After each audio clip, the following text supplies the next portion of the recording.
दोस्तों, आज हम दैनिक बोलचाल में जो वर्ड यूज़ करते हैं वो आज आपको सिखाएंगे। सेंटेंसेस चलेगा, इट विल डू या दैट विल डू, हम दोनों बोल सकते हैं, दोनों करेक्ट है। ठीक है।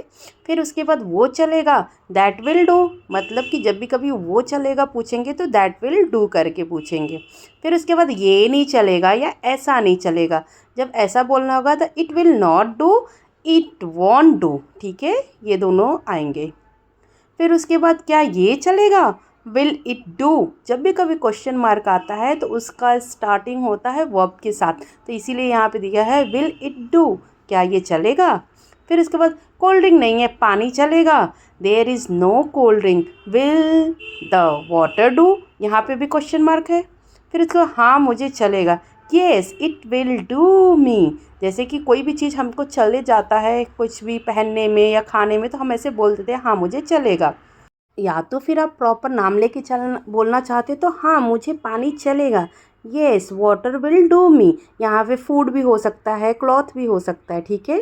फिर उसके बाद एक कटोरी सूप चलेगा, तो a bowl of soup will do, मतलब कि हम किसी से पूछते हैं कि सूप चलेगा क्या, तो वहाँ पर हम ऐसे बोल सकते हैं। ठीक है। फिर उसके बाद क्या ये तुम्हें चलेगा, will it do you, question mark आ रहा है कि क्या ये तुमको चलेगा, तो यहाँ पे हम बोलेंगे विल इट डू यू। ठीक है। नेक्स्ट है विकल्प ही नहीं है, चलाना पड़ेगा, there is no option, it will have to do, मतलब कुछ भी विकल्प नहीं है, यही चलाना पड़ेगा। अगर वो जरा से भी तुम्हारे जैसी है तो चलेगा, if she is anything like you she will do, या फिर शॉर्ट में बोल देंगे सी विल डू। ठीक है। इस काम के लिए रोहन चलेगा, Rohan will do for this work, यहाँ पे किसी का भी नाम आ सकता है किसी भी काम के लिए। ठीक है, तो वहाँ पे हम ऐसे ही बोलेंगे। नेक्स्ट है मैंने पहले ही कह दिया था वो नहीं चलेगी, मैंने I told you before she won't do, मतलब कि वो नहीं चलेगी। क्यों नहीं चलेगी, वाई वॉन्ट इट डू, ऐसा हम क्वेश्चन पूछ सकते हैं कि क्यों नहीं चलेगी। हाँ ठीक है। नेक्स्ट है इससे कम नहीं चलेगा, कोई भी चीज़ हम परचेस करते हैं तो इससे कम करवाते हैं तो वहाँ पे no less than this will do. ठीक है। फिर यहाँ पे मैं अपने पापा पर गई हूँ, ठीक है, या मैं अपने पापा को पढ़ी हूँ। ठीक है, ऐसा I take after my father, जैसे कि हम किसी को पढ़े होते हैं, हमारा चेहरा किसी से मैच करता होता है फैमिली में, तो वहाँ पर ऐसे बोलते हैं। फादर की जगह मदर हो सकती है, सिस्टर हो सकती है, अंकल आंट, कुछ भी हो सकता है। फिर उसके बाद वो अपने पापा पर गई है, अगर थर्ड पर्सन आपके बारे में बात कर रहा है तो वो बोलेगा सी टेक्स आफ्टर हर फादर। ठीक है। फिर नेगेटिव सेंटेंस हम कुछ सीखेंगे जिसमें डू नॉट और डज नॉट का यूज़ होगा। ठीक है। नेक्स्ट है हमारा तुम्हारी बेटी तो तुम पर बिल्कुल भी नहीं गई है, your daughter does not take after you at all या इन एनी वे। ठीक है, ये दोनों शब्द यूज़ होंगे। ठीक है। फिर नेक्स्ट है मुझे 800 रुपये में गुजर बसर करना पड़ता है, I have to subsist on 800 a month, यहाँ पे आप 1000 2000 भी लगा सकते हैं।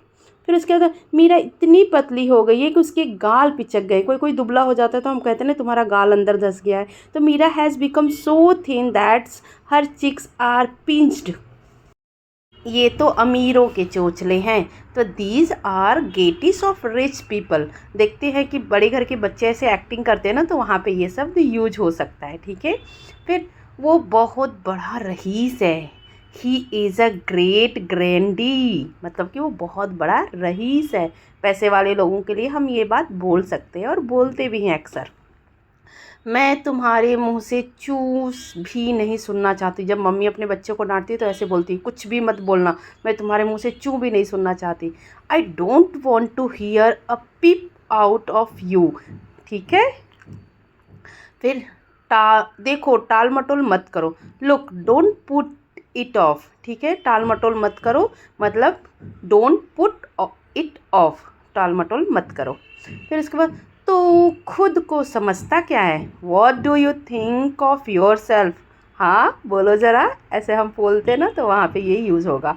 फिर नेक्स्ट है देख मेरे से 3-5 मत कर, look don't quarrel with me, मतलब कि मुझसे 3-5 मत कर। लोग बहुत सारे झूठ बोलते हैं ना, वहाँ पे ये वर्ड यूज़ कर सकते हैं। तुम्हारी हिम्मत कैसी हुई ऐसा बोलने की, how day you say that, हम बोलते हैं ना अक्सर कि तुम्हारी हिम्मत कैसे हुई मुझे ऐसे बोलने की, तो वहाँ पर हम ये यूज़ कर सकते हैं। ठीक है, भांग पी रखी है क्या तूने, या भांग छानी है क्या तूने, ऐसे बोलना है have you drunk hemp juice, मतलब कि क्या तुमने भांग पी रखी है कि ऐसे बोल रहे हो, मतलब कोई ऐसे फालतू बात करता है तब बोलते हैं। पी रखी है क्या तूने, आर यू ड्रंक, कोई पिया होता है तो वहाँ यूज़ करेंगे।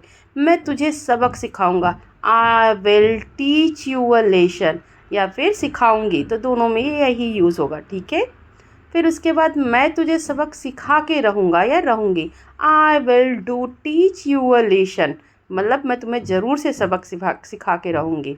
नेक्स्ट है तू क्या कर सकता है, दो कौड़ी का आदमी, तो यहाँ पे आएगा what could you do, a man of little worth, मतलब कि दो कौड़ी का आदमी तू क्या कर सकता है। ठीक है, नेक्स्ट है मैं तेरी धमकियों से डरने वाला नहीं हूँ, I am not going to eat to your throat, यहाँ पे तेरी धमकियों से डरने वाला नहीं हूँ। फिर उसके बाद मैं तुम्हारी खबर लूँगी, after that I will take you to task, after that I will take to you task, फिर सब खोखली धमकी है, ऑल आर मेर थ्रीट। ठीक है, नेक्स्ट है आएगा मुझे गुस्सा आ रहा है, आई एम गेटिंग एंग्री, मुझे बहुत गुस्सा आ रहा है, मतलब गुस्सा आ रहा है, आई एम गेटिंग एंग्री। ठीक है, फिर उसके बाद गुस्सा मत दिलाओ, डोंट मेक मी एंग्री, ठीक है, मुझे गुस्सा मत दिलाओ, हम अक्सर बच्चों के साथ ऐसे बोलते हैं ना। ठीक है, तो यहाँ पे यूज़ होगा मेरे सामने से हट जाओ, मेरी नज़रों से दूर हो जाओ, ये दोनों शब्द यूज़ होता है, तो यहाँ पे get out of my site. ठीक है, ऐसे यूज कर सकते हैं। नेक्स्ट आएगा हमारा वो मुझसे गुस्सा है, सी इज़ एंग्री विथ मी, मतलब कि वो मुझसे गुस्सा है। आजकल बहुत ज़्यादा ये सब होता है कि एक दूसरे से गुस्सा हो जाते हैं हम। वो मुझसे बहुत ज़्यादा गुस्सा है, सी इज़ मैड ऑट मी। अभी आप देखोगे आजकल की जनरेशन में गर्ल और बॉय एक दूसरे से गुस्सा हो जाते हैं, तो वहाँ पर हम ये सब यूज कर सकते हैं। नेक्स्ट है चुप हो जाओ वरना लतिया दूंगी या मार दूंगी, तो ये भाई बहन के झगड़ों में अक्सर होता है।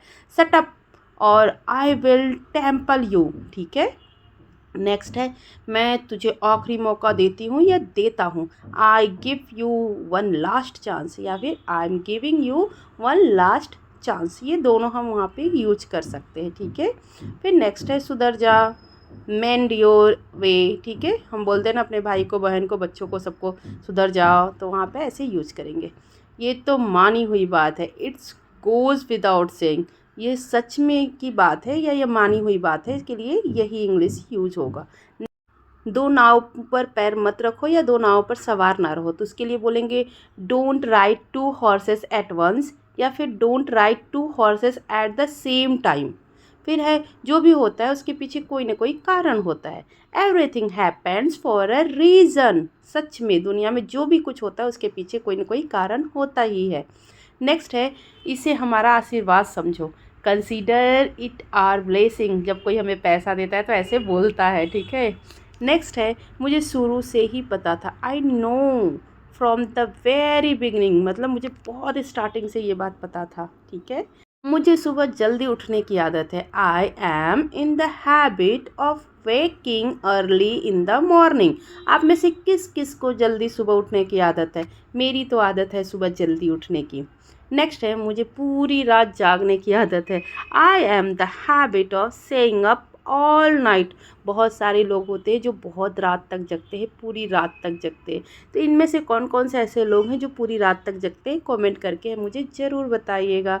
नेक्स्ट है मैं पूरी रात जगकर पढ़ाई करती हूँ, I stay up all night studying, मतलब कि मैं पूरी रात जग के पढ़ाई करती हूँ। जब भी एग्जामिनेशन के दिन होते हैं तो बच्चे ऐसे पढ़ाई करते हैं। ठीक है, नेक्स्ट है ये कोई हंसने की बात नहीं है, it's a not laughing matter. कभी कभी आप कोई बात करते हैं तो लोग हंस देते हैं ना, तो वहाँ पे हम ये बोलेंगे it's a not a laughing matter. ठीक है, नेक्स्ट हमारा आता है वो हमेशा अपने मन की करता है या वो अपनी मनमानी करता है, ही always does what he want. अक्सर लोग होते हैं जो अपनी मन की करते हैं, तो हम ऐसे बोल सकते हैं ही always does what he want. यही तो मुझे चाहिए था, ये बिल्कुल मेरे मन जैसा है। जब ऐसा कोई शब्द आएगा तो वहाँ पे हम बोलेंगे it just what I wanted, मतलब कि ये बिल्कुल मेरे मन जैसा है, जैसा मुझे चाहिए था। ठीक है, नेक्स्ट मुझे हमेशा से यही चाहिए था, it's just what I have always wanted, मैं हमेशा से यही चाहती थी या मुझे हमेशा से यही चाहिए था। नेक्स्ट, तुम किसकी तरफ हो, whose side are you on, ये हम दोस्तों में बहुत होता है। जब हम 2-3 दोस्त रहते हैं तो हमेशा पूछते हैं तुम किसकी तरफ हो, तुम किसकी तरफ हो, जब लड़ाई हो जाती है तो। फिर नेक्स्ट आएगा, वो अचानक से टपक पड़ा, वो या फिर वो न जाने कहाँ से टपक पड़ा, दोनों है। तो he arrive out of thin air या फिर he appeared out of thin air, ठीक है, दोनों राइट है। नेक्स्ट, वो अचानक से पता नहीं कहाँ चला गया, वो न जाने कहाँ गायब हो गया।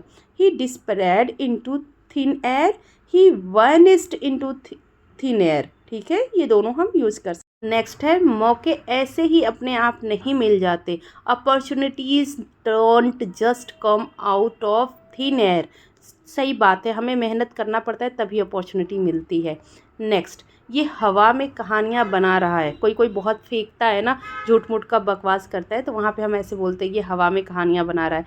ही is pulling story out of thin air, उसकी तरफ से तुम क्यों बोल रही हो, why are you speaking for him, मतलब कि उसको बोलने दो ना, तुम उसकी तरफ से क्यों बोल रही हो। लेकिन जब ये शब्द हम यूज़ करेंगे तो ऐसे बोलेंगे, why are you speaking for him.